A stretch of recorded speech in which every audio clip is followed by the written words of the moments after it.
Salut à tous, c'est Récap de film. Aujourd'hui, je vais expliquer un film fantastique romantique américain intitulé The Age of Adaline.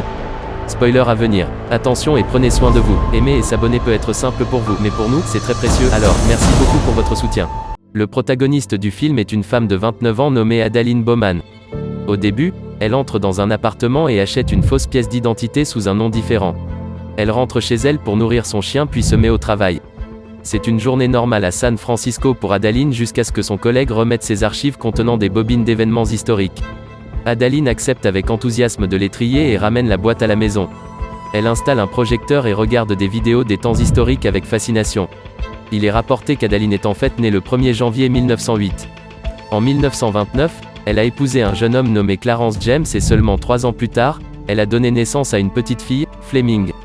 Adaline était la plus heureuse qu'elle puisse jamais être, mais sa vie a basculé lorsque son mari est décédé dans un tragique accident lors de la construction du Golden Gate Bridge en 1937. 10 mois après la mort de son mari, Adaline se rendait au chalet de ses parents. Cette nuit-là, de la neige est tombée dans le comté de Sonoma, par ailleurs sec, en Californie. Adaline avait une mauvaise visibilité sur la route à cause des chutes de neige qui l'ont fait s'écraser dans un ravin. Tragiquement, elle est morte gelée dans l'eau, mais quelque chose de magique s'est produit ensuite. Elle a été frappée par la foudre et ramenée à la vie. Et à partir de ce moment, Adaline n'a pas pris une seconde. En vieillissant, elle s'est rendue compte qu'elle souffrait de cette maladie unique, mais a pensé que c'était à cause d'une bonne alimentation, de l'exercice et d'une simple chance. Mais au fil du temps, son apparence à son âge est devenue presque anormale. Sa fille Fleming a grandi et les deux ont commencé à ressembler à des sœurs, mais Adaline n'a pas vieilli. Un jour, elle est arrêtée par un policier pour un inconvénient mineur de la circulation, mais l'homme ne croit pas qu'elle a 45 ans. Cela fait comprendre à Adaline qu'elle ne peut pas vivre avec son état. Par conséquent, elle déménage à San Francisco de son quartier de banlieue pour étudier la médecine et faire des recherches sur son état. Cependant, même après 1 an de recherche, elle acquiert peu ou pas d'informations sur son état. Elle est finalement forcée d'accepter le fait qu'il n'y a aucune explication scientifique pour laquelle elle ne vieillit pas. Une nuit, alors qu'elle rentre chez elle, elle est approchée par des agents du FBI qui la soupçonnent d'être une espionne en raison de l'absence de dossier de résidence. Ils arrêtent leur voiture par un avion et profitant de l'occasion, Adaline s'enfuit de l'endroit. À partir de là, elle a toujours été en fuite, passant d'un état à l'autre et changeant de nom toutes les quelques années. Nous sommes actuellement en 2014 et Adaline a 106 ans, mais ni son apparence ni sa santé n'ont changé depuis ses 29 ans. Sa fille Fleming a vieilli progressivement et semble assez vieille pour être la mère d'Adaline. Actuellement, elle vit sous le nom de Jennifer Larson et est sur le point de déménager dans 7 semaines sous un nom différent. À l'occasion de son 107e anniversaire, Regan, l'amie aveugle d'Adaline, l'invite à une soirée de réveillon. Adaline s'habille magnifiquement et arrive dans un somptueux manoir. Là, elle voit des photos d'elle-même vieille de plusieurs décennies et se souvient de ses amis. Adaline rencontre Regan qui plaisante sur le fait que seuls les hommes plus jeunes l'aiment, sans savoir qu'elle ne vieillit pas. Pendant qu'ils parlent, Adaline croise les yeux d'un beau jeune homme de l'autre côté de la pièce nommé Ellis Jones. Ils échangent quelques regards mais ne parlent pas de la nuit. Lorsque l'horloge sonne minuit, Adaline est sur le point de partir quand Ellis la rejoint dans l'ascenseur. Ils se présentent et apprennent à mieux se connaître. Adaline se présente comme Jennifer, essayant de rester aussi loin de lui que possible. Il est clair qu'Ellis s'intéresse plus à elle qu'elle ne l'est à lui. Il l'escorte maladroitement et lui demande comment ils peuvent se revoir, mais Adaline s'en va après lui avoir souhaité une bonne année. Le lendemain, elle va rencontrer Fleming pour le déjeuner. La mère et la fille s'embrassent et ont une conversation heureuse. Fleming parle à Adaline de son projet d'emménager dans une maison de retraite quelque part loin dont Adaline n'est pas contente parce qu'elle veut rester plus près de sa fille. Le lendemain, Adaline est surprise de voir Ellis entrer dans son travail. Il a en quelque sorte découvert où elle travaille et lui a apporté des livres en cadeau. Cette fois, il lui propose courageusement un rendez-vous et voyant l'homme faire de gros efforts, Adaline accepte. Elle lui demande de l'emmener dans un endroit où elle n'a jamais été auparavant à San Francisco. Ellis accepte le défi et l'emmène dans le tunnel historique récemment découvert.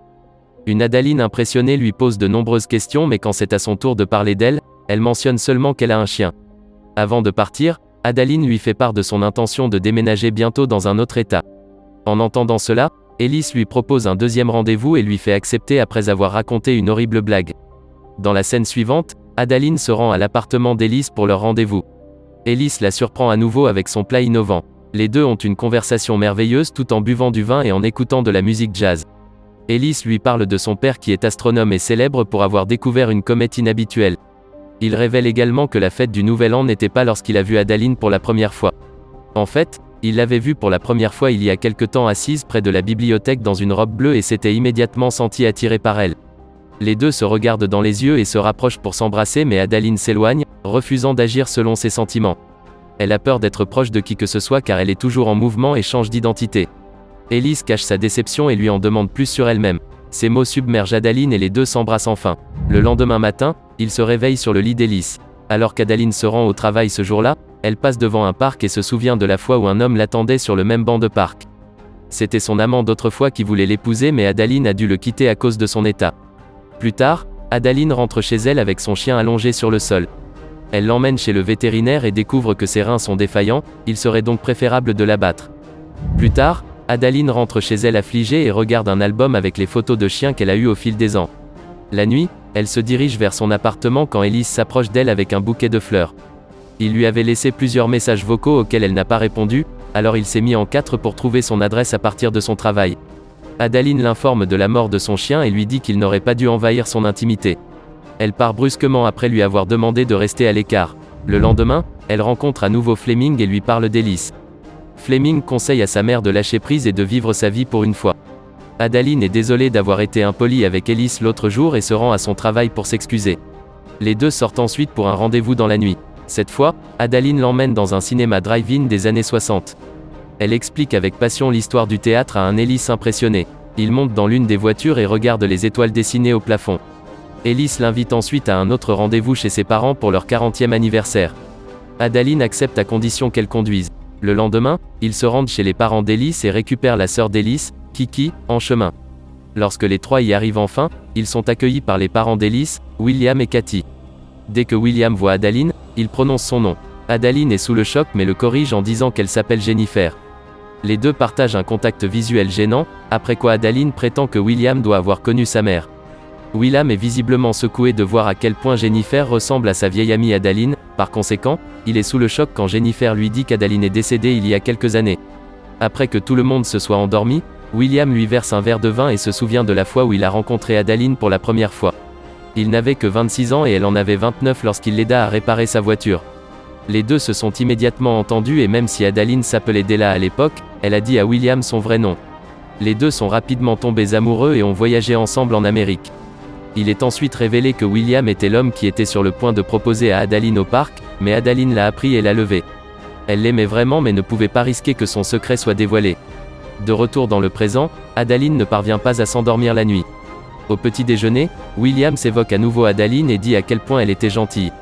Son visage s'illumine quand il parle d'elle et alors qu'il la félicite, sa femme Cathy se lève et s'éloigne. Williams va derrière elle pour lui demander ce qui ne va pas et découvre qu'elle se sent comme une deuxième option pour lui après Adaline. Il la rassure qu'il l'aime et les deux s'embrassent. La journée passe et la nuit, la famille se réunit pour un jeu. Ils ont une tradition de jouer à un jeu questionnaire sur table que William a un record de 47 victoires. Pendant que la famille parle, Kiki dit que la comète découverte par William s'appelle Della. La famille pense que le nom est donné d'après la tante de William, mais Adaline se rend compte qu'il l'a nommé d'après elle. Elle retient ses larmes et continue de jouer le jeu avec la famille. Elle bat finalement le record de William et remporte la partie, surprenant tout le monde. Un peu plus tard, Adaline sort se promener et est surprise par William qui observe les étoiles. Les deux ont une conversation agréable et William lui dit qu'il était sur le point de proposer à sa mère. Avant de quitter, Adaline avoue aussi que sa mère l'aimait quoi qu'il arrive. Dans la scène suivante, Adaline est de retour au lit avec Ellis. Il avoue finalement qu'il est tombé amoureux d'elle et ne peut pas imaginer sa vie sans elle.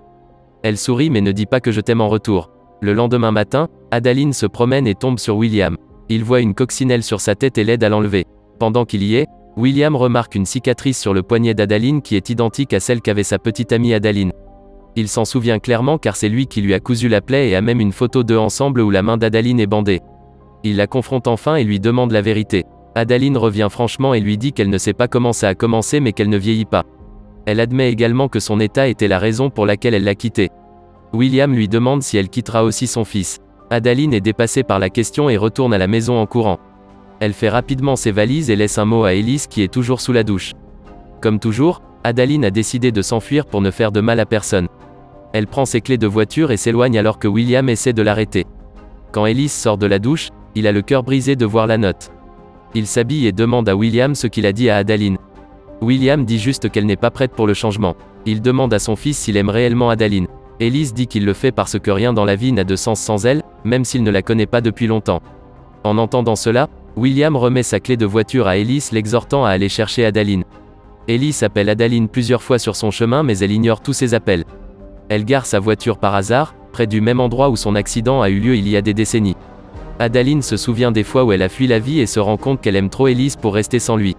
Elle appelle alors Fleming et lui dit qu'elle va s'installer dans la vie. Cependant, après l'appel, Adaline se fait renverser par une voiture à grande vitesse. Son corps est flasque au bord de la route et pour la première fois en 78 ans, il neige dans le comté de Sonoma. À mesure que la température baisse, Adaline se fige et son rythme cardiaque s'arrête finalement. À ce moment-là, Ellie arrive et effectue la RCR pour essayer de la ramener. Quelques instants plus tard, les ambulanciers arrivent sur les lieux et placent 2 palettes de défibrillateurs sur la poitrine d'Adaline. Ils administrent 750 volts d'électricité, semblable à celui qu'elle avait reçu lorsque la foudre l'a frappée il y a des décennies. À cause de cela, elle reprend enfin son souffle et est ramenée à la vie. Dans la scène suivante, Adaline est à l'hôpital avec Ellis. Il s'excuse d'avoir dit « je t'aime » trop vite, mais Adaline l'embrasse, affirmant qu'elle l'aime aussi. Elle lui parle ensuite de son état et révèle qu'elle a en réalité 107 ans. Étrangement, Ellis est calme même après avoir entendu la vérité. C'est maintenant 1 an plus tard. Ellis et Adaline sont un couple heureux vivant ensemble. Adaline a même un nouveau chiot dont Fleming s'occupe la plupart du temps. Un soir, le couple prévoit de sortir pour une fête du Nouvel An. En se préparant, Adaline remarque un seul cheveu gris sur la tête. Le film se termine lorsqu'il est révélé qu'elle a recommencé à vieillir. Abonnez-vous pour recevoir d'autres vidéos comme celle-ci, activez les notifications et laissez un commentaire pour aider la chaîne. Merci d'avoir regardé.